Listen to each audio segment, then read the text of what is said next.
Welcome back to my channel mga kaagta. Nandito po kami ngayon sa fish pan ni Edmarie Torres, nga pinakamaganda kong kaibigan. Ayan po kanyang tilapia, manghingi po kami, char. Bibilhin namin ang kanyang tilapia pang ulam mamayang gabi. Ayan, ayan sila, bibili kayo? Nang butang nga tayo tayo nga bubod para magkikita. Hi! Hello mga kaagta, mo na silang mga kuha na bilin. Ayaw cool, bata ko cool. Tika lang, ayan po mga kaagta, tingnan po yung tubig.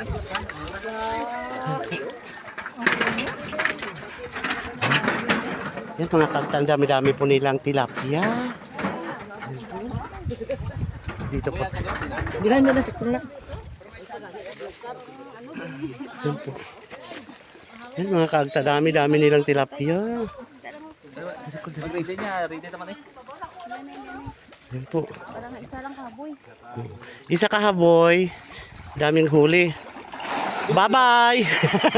Bye-bye! Ay hala, ang iba naguluwa.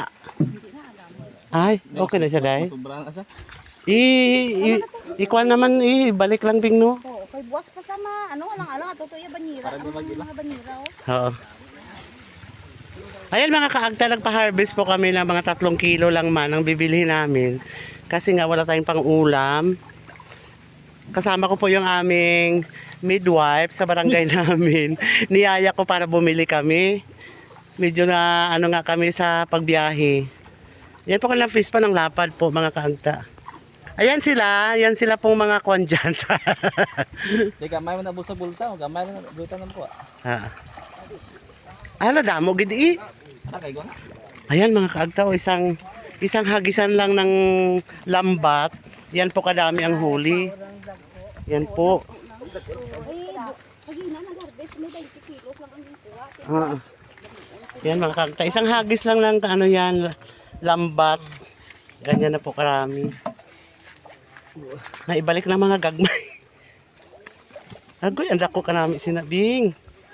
Parang magla. Hindi din eh. Dagko na lang kuha kay. Dagko na hindi na. Hindi lang na.